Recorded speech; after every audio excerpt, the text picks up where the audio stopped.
Oh God, Dane. Hello and welcome to Who Is Best, a show where I eventually fulfill promises made, and today we have one such promise to my Patreon Pro member, Zeta. Valkyrie Profile 2 Silmeria is an absolute gem on the PS2. In fact, I'd go as far to say it's a hidden gem, as it's often ignored in most conversations for games like Final Fantasy X, Persona 4, and Dragon Quest VIII. VP2 is a hybrid action turn-based RPG where the main character, Alicia, gathers souls of fallen warriors to fight against Odin and the coming of Ragnarok. These ghost-like warriors, called Einherjar, are what we'll be ranking today. The Einherjar come in 4 varieties: archers, light warriors, heavy warriors, and mages. Of the 4 types, mages are the worst. During the early and mid game, they can be very useful, but in the late, end, and post game, their utility drops off massively. Light warriors are less effective than heavy warriors when it comes to damage, but more effective when it comes to combos, making these 2 types tie in usefulness. The archers are by far the best variety with their range, damage, and versatility. Another note about the Einherjar: during your playthrough, you will find weapons lying around where you can summon these warriors. Most of the time, you have a random chance of pulling from 2 to 3 Einherjar from each position. This means that in a playthrough, you can't collect everyone. This also means that if there is a better Einherjar available to pull, the others locked to that weapon will drop in their ranking. There are also story-based characters that you can use during your playthrough. Unlike the Einherjar, these party members have varying accessibility, some not being usable in the endgame, so I'll be taking that into account. Aside from all that, I just want everyone to know that researching a list like this, gathering the footage, and throwing it all together is an insane process. So if you would like to show your support, please subscribe and hit that bell. Also, join the Pro tier of Patreon for exclusive content as well as being able to request your own list, just like Zeta. Alright, with all out of the way, let's get started with the tier list. Warning, there will be minor spoilers. Also, stick around till the end for a bonus list. So I'm going to start off with the set of characters only available in the end and post game. These are Silmeria, Lenneth, Hrist, and Freya. These 4 are the best party members in the game, but are really only available after you've beaten the final boss. There is a bonus dungeon where you can use them, so it's not a complete loss, but I didn't want to rank them because of that. Alright, let's move on to the tier. Not only is Lazard a human piece of garbage, he's also the worst party member in the game. He has Chaotic Rune and Firestorm when you first get him, which makes him viable. But aside from this, he leaves the party halfway through and never comes back till the post game. Walter and Ferrant are both mages, which is already a mark against them, but they're also the worst mages in the game. On top of this, if you pull Ferrant, you are passing up on Sauron, one of the best mages in the game. Leone is a story character that has a good scramble attack and if leveled can give you one of the best light swords in the game. But aside from this, she's a mediocre light warrior that leaves the party halfway through. The final member of the tier is Tyrith. Tyrith is pulled alongside Celeste and you will never not want to choose Celeste. The low tier. Sofala is slightly worse than Arcana and probably one of the worst archers in the game. You will never want to choose Roland over Krad.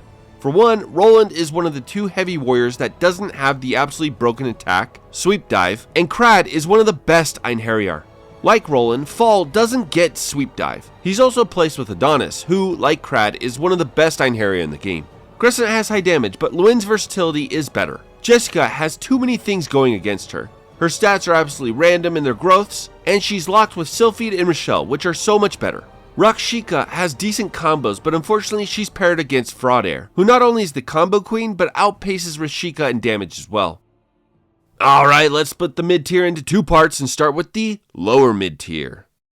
Aegis is a decent choice for a mage, but he's acquired way too late in the game to make a difference. Never choose Masato over Xenon. The only thing Saluvia has going for him is early access to Lightning Element. Is always the better choice over Walter and is an early game lightning mage. Arcana is superior over Sofala, but pales in comparison to most other archers. When using archers, you have 2 paths to go, physical or elemental. Christie is a decent physical damager, but Shakan's elemental damage blows her out of the water. Gwilym has the highest HP in the game, but aside from that, he's not very useful and is slightly outpaced by Gerald and Ellen. Ellen ties with Gerald in usefulness, but they aren't as good as most other heavy warriors. Never choose Din and Eren over Zunde. You will regret it. The upper mid tier. Krad is superior over Adonis in the early game, but in the late game, Adonis absolutely blows Krad away in usefulness. Mithra is the very first Einherjar you receive, and such is incredibly useful for the first 10 hours or so. Melidia can learn most spells in the game, including the useful Chaotic Rune. Kanan is a tanky mage who is built for damage. Xenon learns every spell in the game and specializes in the fire element. If he had better great magic, he might have landed higher. Though Sauron doesn't learn every spell, he learns all the useful ones and is also better in battle over Kanan and Xenon. Rochelle is one of the best early game party members and will only start to fall off once light warriors like Celeste and Frauder are obtained. Sylphide is perfect for beginners as she covers elements while dishing out decent damage. Her utility is what places her in the upper mid tier as she has free item from the get-go. Lydia is your holy element archer and thus can be very useful in specific dungeons. If you don't want to train Melidia for her spells, then Lydia is the better choice. Luin is probably one of the most unique light warriors in the game as her stone hurler Wrath makes her more like a pseudo archer. Aside from that though, she's terrible. Alright, let's move on to the best Einherjar in the game with the top tier. Angrim is another story character, so his accessibility is questionable, but his damage and usefulness is not. Alicia is the main character of the game and is kinda average throughout the early and mid game, but she gets an incredible boost in power in the late and post game, making up for her lack of utility early on. Ferris's usefulness will drop off towards the end, but for the majority of the game, her unique ability to stack high multipliers and abuse fire damage make her top tier material. Shakan is your elemental damaging queen, and if supported with the right seal stones, can be a beast of a party member. Erdra is the only archer that can use the 2x damage multiplier when equipped with the white loincloth. This of course means that Erdra is only useful in the post game though. If Rufus didn't exist, then Atracia would have landed in the god tier. She's easily the best archer in the game in almost every way. Also, her character model looks nothing like her artwork, which is a shame. The god tier.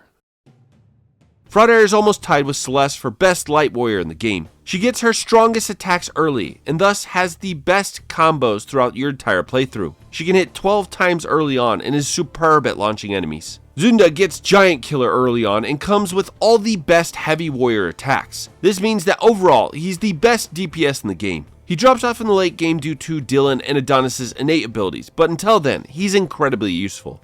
Adonis shines in the end and post game in both damage and utility. He's incredibly tanky and does massive damage. Celeste, similar to Frauder, is a combo queen and will be used in every optimal party. She has amazing stats, amazing starting attacks, and though Frauder slightly outpaces her in combos, Celeste has Dismantle, which can insta-kill any enemy in the game. Rufus is the best archer in VP2 and thus is the best character in VP2. Not only does he do incredible damage, but he's accessible throughout your entire playthrough. And the final member of the list and top of the god tier is Dylan. Dylan is pretty incredible throughout your playthrough, but in the late game, he gets an almost broken upgrade that trivializes the final boss. This can't be ignored, and because of it, Dylan is the best character in the game, minus post-game Einherjar. And that's my list. I hope you enjoyed it. Thank you to all my Patreon members, especially Zeta, for requesting this list. Be sure to like, share, and subscribe, and I'll see you all later. Bonus round. Top 10 coolest looking Einherjar, go. Number 10, Arcana. Number 9, Sauron. Number 8, Rashika. Number 7, Kanan. Number 6, Zunde. Number 5, Luin. Number 4, Adonis. Number 3, Rochelle. Number 2, Valkyrie. And number 1, the queen of them all, Lenneth. If we're going off artwork, it's Frauder and Atracia all the way. Hey everyone, if you like that, be sure to check out my review of Valkyrie Profile 2 by clicking here. Thanks for watching. We'll see ya.